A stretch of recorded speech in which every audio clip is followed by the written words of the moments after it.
Hello everyone, good morning to all of you. Welcome to logic Pathshala. आज के इस video में हम कवर करेंगे 19 मई के इम्पॉर्टेंट करंट अफेयर्स के क्वेश्चंस। फ्रेंड्स, इस वीडियो का जो पीडीएफ है वो आप लोगों को मिल जाएगा टेलीग्राम ग्रुप से, जिसका लिंक आपको दिया गया है डिस्क्रिप्शन बॉक्स में।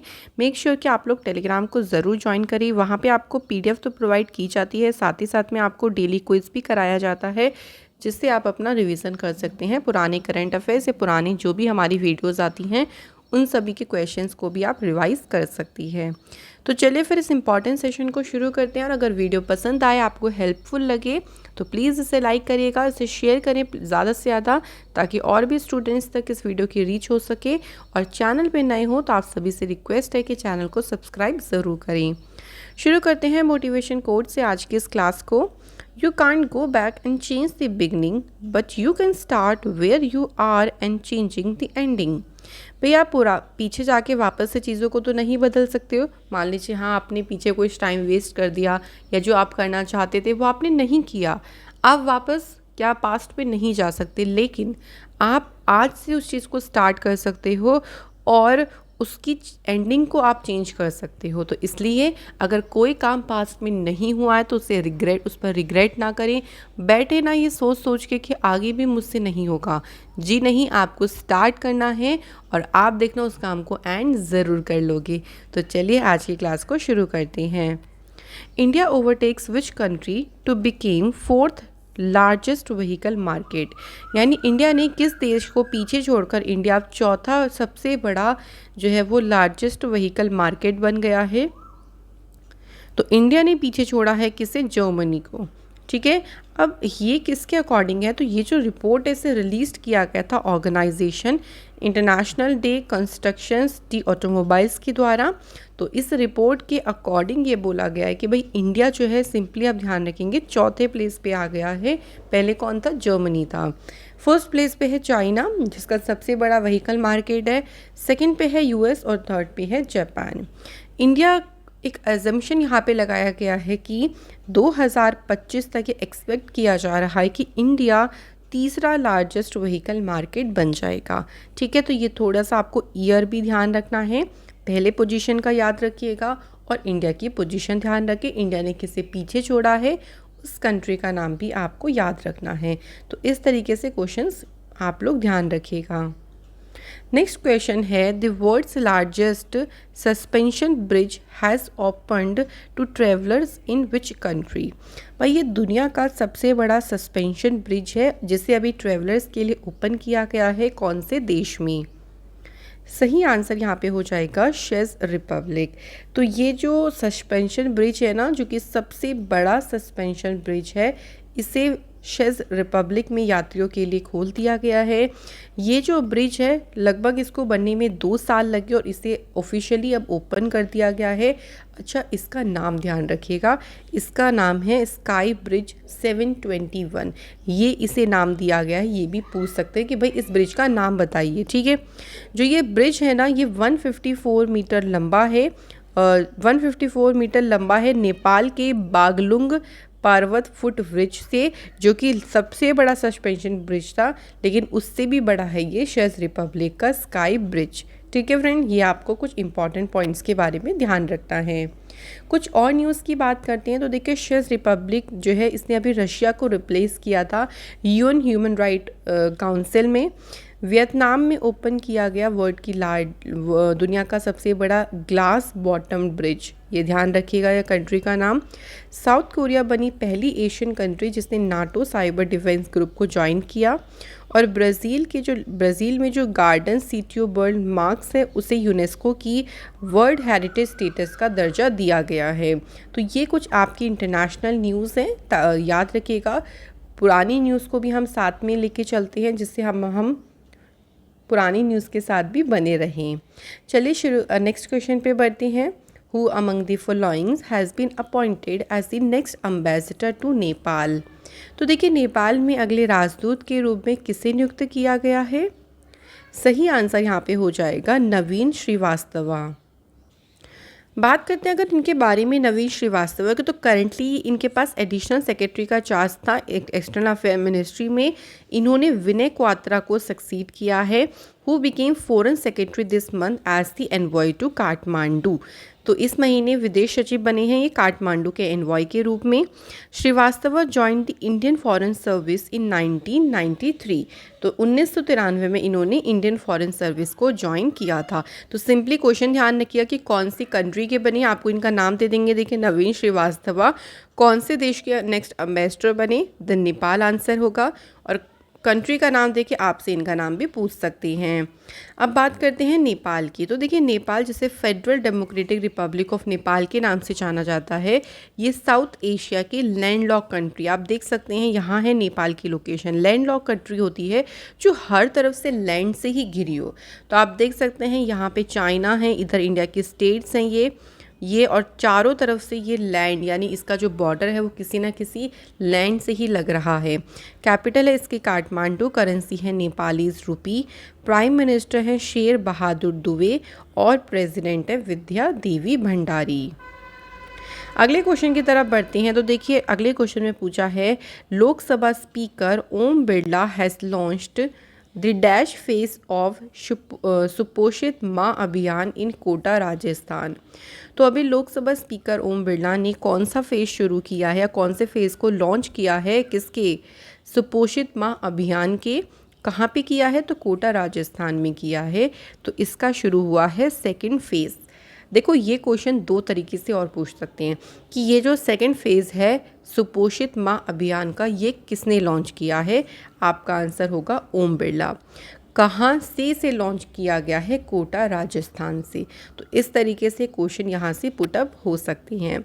अब इस अभियान के तहत देखिए 3000 वुमेंस जो हैं उनको यहाँ पर न्यूट्रिशन किट्स प्रोवाइड करी जाएंगी, यानी उनको एक पोषण किट दी जाएगी फॉर 9 मंथ्स की, जो 9 महीने for 9 month with the help of public support. तो 9 महीने तक उनको पोषण की दी जाएगी और हर महीने वो क्या कर सकती हैं, अपना हेल्थ चेकअप जो है वो उससे कर सकती हैं।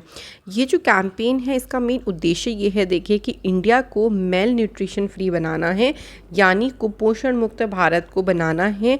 और इस कैंपेन को शुरू किया गया था 1 मार्च 2020 को कोटा राजस्थान में। तो अभी इसके सेकंड फेज़ को शुरू किया गया है। अब इस स्कीम के तहत बेनिफिशरीज कौन कौन होंगे, यानी कौन कौन किस किस को फ़ायदा मिलेगा। तो देखो ये जो स्कीम है ना, ये न्यूट्रिशनल सपोर्ट प्रोवाइड करेगी प्रेग्नेंट्स वुमेन को और जो एडोलेसेंट्स गर्ल्स हैं, ठीक है। 1000 pregnant women will be covered by this scheme. Only 1 pregnant women from a family will be covered. मतलब फैमिली में एक प्रेग्नेंट वुमेन को ये जो स्कीम है वो कवर करेगी। और it will also ensure the child's health. तो बच्चे के स्वास्थ्य पे भी यहाँ इस स्कीम के तहत ध्यान दिया जाएगा। नेक्स्ट हमारा क्वेश्चन है, देखिए in which state Vedanta aluminium has partnered with NHAI यानी national highway authority of India to construct greener road with fly ash. तो अभी कौन से स्टेट के साथ में वेदांता एल्यूमिनियम, कौन से स्टेट में वेदांता एल्यूमिनियम ने NHAI के साथ में एक पार्टनरशिप करी है ताकि जो फ्लाई ऐश है ना उससे ग्रीनर रोड्स को कंस्ट्रक्ट किया जा सके। तो राइट आंसर हो जाएगा यहाँ पे उड़ीसा। तो ये पार्टनरशिप कहाँ पे हुई है, उड़ीसा में हुई है। देखो फ्लाई ऐश क्या होता है, which is a by product of thermal power generation using coal, कि कोयले का उपयोग करके थर्मल पावर उत्पादन का ये एक प्रोडक्ट है। और सीमेंट जो हो गया आपका, या आपके कंस्ट्रक्शन है या आपका इंफ्रास्ट्रक्चर इंडस्ट्री है, उसमें ये जो है यूज़ किया जाता है। अब इससे क्या होगा, every ton of fly ash जो ये क्या करेगा, सेव करेगा अराउंड 700 से 8000 kg of carbon emission and 341 litre of water. तो 1 टन फ्लाई ऐश लगभग 700 से 800 kg कार्बन एमिशन को सेव करेगा और इससे 341 लीटर ऑफ वाटर की भी सेविंग होगी। तो काफ़ी ज़्यादा ये यूज़फुल रहेगा और इसी के लिए एक लॉन्ग टर्म कॉन्ट्रैक्ट साइन किया गया है उड़ीसा स्टेट में। उड़ीसा की बात करती हैं तो फ्रेंड्स उड़ीसा डे सेलिब्रेट होता है 1 अप्रैल के दिन, क्योंकि 1 अप्रैल 1936 को जो है वो इसको राज्य का दर्जा मिला था। कैपिटल इसकी भुवनेश्वर, गवर्नर हैं गणेशी लाल, चीफ मिनिस्टर हैं यहाँ के नवीन पटनायक। इम्पॉर्टेंट लेक में चिल्का लेक ध्यान रखिएगा, जो कि लार्जेस्ट ब्रैकिश वाटर लेक है भारत की, और इसको लेगून लेक के नाम से भी जानते हैं, ये भी हमें ध्यान रखना है। और इंडिया का जो सबसे लॉन्गेस्ट डैम है हीराकुंड डैम, ये भी उड़ीसा में लोकेटेड है। कौन सी रिवर पे? महानदी रिवर पे। कुछ और स्टेट न्यूज़ की बात करते हैं फ्रेंड्स। तो देखिए मानिक साहा, ये याद रखिएगा, इंपॉर्टेंट पॉइंट रहेगा, ये त्रिपुरा में अभी नए चीफ मिनिस्टर बनी है।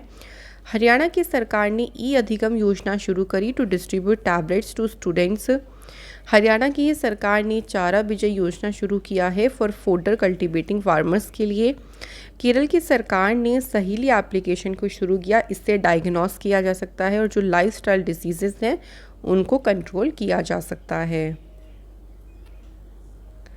अगला क्वेश्चन है हमारा, who became the first British mountaineer to scale Everest 16 times. तो 16 बार एवरेस्ट को फतेह करने वाले पहले ब्रिटिश पर्वतारोही कौन बनी है? इनका नाम क्या है? इनका नाम है केंतन कूल।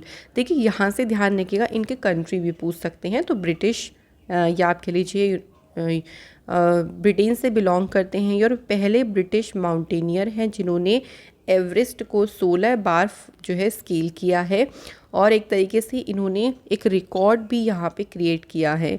तो 2013 में इन्होंने माउंट लोत्से, माउंट एवरेस्ट और माउंट नूप्से पर चढ़ाई की थी, ठीक है। और प्रीवियसली जो रिकॉर्ड है वो किसके नाम पे था? अमेरिका के क्लाइंबर हैं डेव हैन, और इन्होंने माउंट एवरेस्ट की चढ़ाई करी है 15 टाइम। अब देखिए कुछ अभी रिसेंटली एवरेस्ट रिलेटेड न्यूज़ हैं, मैं आपको रिवाइज़ करवा देती हूँ। जैसे कि नेपाली माउंटेनियर है कामिरीता शेरपा, अभी इन्होंने खुद ही का ही रिकॉर्ड ब्रेक किया और कितनी बार चढ़ गई? ये 26वीं बार इन्होंने अभी माउंट एवरेस्ट को स्केल किया है, वेरी इंपॉर्टेंट। इसके अलावा नेपाली वुमेन जिनका नेम है लाकपा शेरपा, इन्होंने अभी रिसेंटली माउंट एवरेस्ट की चढ़ाई करी है। कौन सी बार? तो इन्होंने 10वीं बार चढ़ाई करी है, और इन्होंने फीमेल क्लाइंबर में सबसे ज़्यादा बार चढ़ाई करी है, अगर हम वुमेंस की कैटेगरी में बात करते हैं तो। वहीं देखिए प्रियंका मोहिते, ये पहली इंडियन वुमेन बनी है जिन्होंने 5 स्केल को क्लाइंब किया है, जिनकी हाइट 8000 मीटर से ऊपर है। तो ये अभी रिसेंट ही न्यूज़ आई हैं, देखिए सारी, इनको ज़रूर ध्यान रखिएगा। अगला क्वेश्चन है हमारा, who has been named as the first Indian origin women to be appointed as an external member of the Bank of England's interest rate setting committee. तो बैंक ऑफ इंग्लैंड की जो ब्याज दर निर्धारण समिति है उसमें एक्सटर्नल मेंबर के रूप में नियुक्त होने वाली पहली इंडियन ओरिजिन वुमेन कौन बनी है?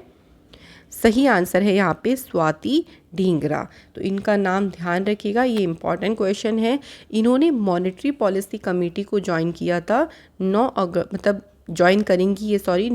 अगस्त 2022 को 3 साल के कार्यकाल के लिए। She is an associate professor of economics at the London school of economics, ठीक है। तो याद रखिएगा ये ज्वाइन कब करेंगे? 9 अगस्त को। कुछ और अपॉइंटमेंट्स की बात करते हैं फ्रेंड्स। तो देखिए x petroleum secretary Tarun Kapoor, ये प्राइम मिनिस्टर मोदी जी के एडवाइज़र पद पे अपॉइंट हुए। संगीता सिंह, ये सीबीडीटी की चेयरमैन बनी। फॉर्मर अमेजन म्यूज़िक सीईओ जिनका नेम है सहस मल्होत्रा, ये जियो सावन के सीईओ बने हैं। लेफ्टिनेंट जनरल देखिए BS राजू, ये वाइस चीफ बने हैं इंडियन आर्मी में। और विनय मोहन क्वात्रा, ये इंडिया के नए फॉरेन सेक्रेटरी बने हैं। तो याद रखिएगा फ्रेंड्स, ये अभी रिसेंट अपॉइंटमेंट्स हुए हैं। नेक्स्ट हमारा क्वेश्चन है, who won the Wangari Maathai forest champions award 2022। तो ये जो अवार्ड जीता है, ये जीता है कैमरून की एक्टिविस्ट है जिनका नाम है सिसेल नेजबिट। इन्होंने जीता है वांगरी मथाई फॉरेस्ट चैम्पियंस 2022 अवार्ड। अब ये अवार्ड जो है वो सिसेल नेजबिट को क्यों मिला है? देखिए, तो ये अवार्ड सेलिब्रेट करता है इनकी एनर्जी और इनका डेडिकेशन, ठीक है। तो 3 डिकेड से ये पूरी तरीके से डेडिकेटेड हैं to promoting women's rights to land and forest, कि महिलाओं का लैंड और जंगलों पे जो अधिकार है उसको बढ़ावा देने के लिए इन्होंने काफ़ी ज़्यादा वर्क किया है और उसी के लिए उनको ये अवार्ड मिला है। बात करते हैं नजबिट की, तो इन्होंने टायरलेसली वर्क किया है उस कॉन्सेप्ट पे जो कि वुमेंस को इन्वॉल्व करता है इन फॉरेस्ट मैनेजमेंट में और वुमेंस को इक्वल राइट देता है to forest land and resources में। ठीक है, तो इसके लिए उन्होंने वर्क किया जिसके लिए उनको ये प्राइज़ दिया गया है। नेक्स्ट हमारा क्वेश्चन है which Indian has received an honorary commander of the Order of the British Empire by Queen Elizabeth. तो महारानी एलिजाबेथ के द्वारा किस भारतीय को Order of the British Empire का जो ऑनरी है, जो सम्मान है, वो दिया गया है? सही आंसर हो जाएगा अजय गोपी किशन पिरामल को ये सम्मान दिया गया है। इन्होंने ये रिसीव किया है award for the services to UK India trade relationship as India को chair of the UK India CEO forum. Ajay Piramal जो कि इंडियन बिलियनियर इंडस्ट्रियलिस्ट हैं और ये पिरामल ग्रुप के चेयरमैन भी हैं। और अवार्ड्स की बात करते हैं तो देखिए अभी रिसेंटली कीनिया की जो नर्स हैं एना कुबेल दुबा, इनको यहाँ पर Aster Guardian global nursing award मिला है। डॉक्टर फ्रैंक विल्सेक जो कि नोबेल प्राइज़ विनर हैं, इनको 2022 का टेम्पल्टन प्राइज़ रिसीव हुआ। सर डेविड एटनबर्ग ने UN champion of the earth life time achievement award इनको सम्मानित किया गया है। तो ये भी रिसेंटली अवार्ड ही दिए गए हैं, इनको भी ध्यान रखिएगा। अगला हमारा क्वेश्चन है friends, which state has won the 12th hockey India senior women national championship.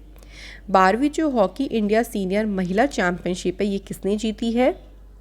सही आंसर है यहाँ पे उड़ीसा। तो ये चैम्पियनशिप जीती है उड़ीसा और उड़ीसा ने इसमें कर्नाटक को डिफीट किया है 2-0 से। उसके बाद देखिए फर्स्ट पे रहा उड़ीसा, सेकंड पे रहा कौन सा कर्नाटक, उसके बाद झारखंड थर्ड पे रहा जिसने हरियाणा को बीट करके तीसरी प्लेस यहाँ पर हासिल की है। बात करते हैं फ्रेंड्स कुछ रिसेंट रिसेंट स्पोर्ट्स न्यूज़ की। तो देखिए इंडिया जो है वो street child cricket world cup को होस्ट करेगा 2023 में। इसके बाद देखिए आर प्रज्ञानंद, इन्होंने केस रबिक ओपन चेस टूर्नामेंट जीता। ऑस्ट्रेलिया का जो विक्टोरिया है ये होस्ट करेगा 2026 के कॉमनवेल्थ गेम्स को। और FIH junior women's hockey world cup का टाइटल जीता है नीदरलैंड की टीम ने। तो फ्रेंड्स ये हैं हमारे कुछ इंपॉर्टेंट स्पोर्ट्स के करंट अफेयर्स। तो आज की वीडियो के क्वेश्चन हमारे हो जाते हैं फिनिश। कल के रिवाइज कर लेते हैं क्वेश्चन हम लोग थोड़े से। Who was appointed France new prime minister. France में देखिए नई प्राइम मिनिस्टर कौन बनी? एलिजाबेथ बॉर्न, और ये सेकंड वुमेन प्राइम मिनिस्टर बनी है फ्रांस कंट्री की, ध्यान रखिएगा। इसके बाद देखिए who among the following has inaugurated the first residential electric vehicle charging station in east Delhi. तो सही आंसर हो जाएगा यहाँ पे मनीष सिसोदिया के द्वारा इसका उद्घाटन किया गया। नेक्स्ट है कौन से शहर में इंडिया ने मेजबानी की है शंघाई कोऑपरेशन ऑर्गेनाइजेशंस की एंटी टेरर बॉडी मीटिंग को। तो शहर कौन सा हो जाएगा? न्यू दिल्ली हो जाएगा। तो न्यू दिल्ली में जो है इस मीटिंग को कंडक्ट कराया गया। राजस्थान की कौन सी वाइल्ड लाइफ सेंचुरी है जिसे इंडिया का 52nd टाइगर रिजर्व नोटिफाइड किया गया है? तो सही आंसर हो जाएगा रामगढ़ विषधारी सेंचुरी। अब ध्यान रखिएगा ये इंडिया की 52nd नंबर का टाइगर रिजर्व बना है। और अगर राजस्थान से बात करते हैं तो राजस्थान से ये 4th नंबर का टाइगर रिजर्व बना। इससे पहले कौन कौन से हैं? एक है रणथंभौर, ठीक है, एक तो रणथंभौर हो गया, सेकंड हो गया यहाँ पे सरिस्का है एक, और इसके बाद ध्यान रखिएगा मुकुंदरा। तो ये 3 तो ऑलरेडी पहले से थे। अब चौथा कौन सा हो गया? रामगढ़ विषधारी सेंचुरी। इसके बाद देखिए ग्रीनको ग्रुप ने ग्रीनको ग्रुप वर्ल्ड का largest renewable energy storage plant को स्थापित कर रहा है कौन से राज्य में? तो सही आंसर हो जाएगा Arunachal Pradesh. Who has become first Indian layman to be declared a saint by Pope Francis? तो उनका नेम है देवाश्याम पिल्लई। अगला क्वेश्चन है the 75th Cannes film festival 2022 open in which country? तो ये कौन सी कंट्री में ओपन हुए हैं? फ्रांस में। अगला है कौन से म्यूज़िक बैंड ने जीता है बिलबोर्ड्स म्यूज़िक अवार्ड्स जो कि कहाँ पे हुए? लास वेगस में। तो बैंड का नाम है BTS। इसके बाद देखिए विच ऑफ द फॉलोइंग जिन्होंने लॉन्च किया है professional indemnity insurance for doctors, तो ये लॉन्च किया है आईसीआईसी लोम्बार्ड ने। स्टॉक एक्सचेंज बीएसई यानी बॉम्बे स्टॉक एक्सचेंज ने चेयरमैन बोर्ड ऑफ डायरेक्टर्स के चेयरमैन के लिए पद के लिए किसे अपॉइंट किया गया या किसे अपॉइंट की मंजूरी दे दी है? एस मुकुंद्र।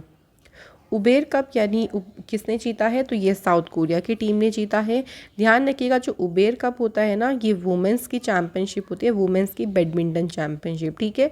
वहीं एक और कप होता है जिसे कहते हैं हम थॉमस कप, और थॉमस कप जो है वो मेंस की बैडमिंटन चैम्पियनशिप होती है, जिसे कौन सी टीम ने जीता था? इंडिया की। तो ये आपको याद रखना है फ्रेंड्स। कल मैंने आप लोगों से फर्स्ट क्वेश्चन पूछा था कि अशोका के इंस्क्रिप्शंस में जनरली उन्हें किन नाम से रेफ़र किया गया है, तो आंसर है प्रियदर्शी। सेकंड क्वेश्चन ये था कि जो चाणक्य हैं वो किनके कोर्ट में मिनिस्टर थे, तो आंसर है चंद्रगुप्त मौर्य। तो फ्रेंड्स आप सभी ने सही आंसर करी हैं। थैंक यू सो मच कि आप सभी कमेंट करते हैं। आज के कमेंट है रघुवीर सिंह एंड सौरभ कुमार का। Thank you so much guys. चलिए आज के क्वेश्चन देख लेते हैं। When was the Indian board for wild life constituted, यानी भारतीय वन्यजीव बोर्ड का गठन कब किया गया था? सेकंड क्वेश्चन है कि वो कौन सा हिमालयन पास है जो कि इंडिया और चाइना के बीच में सिचुएटेड है? तो इन दोनों के आंसर आप लोग मुझे जल्दी से अभी कमेंट करके बता दीजिए, और मैं आशा करती हूँ कि फ्रेंड्स आपकी तैयारी बहुत अच्छी चल रही होगी। आप लोग बस इसी तरीके से मेहनत करते रहें और काम को बिल्कुल भी ना छोड़ें। जो भी आपने शुरू किया ना उसे कंटिन्यू करते रहें जब तक वो फिनिश नहीं होता। Thank you so much guys for watching this video.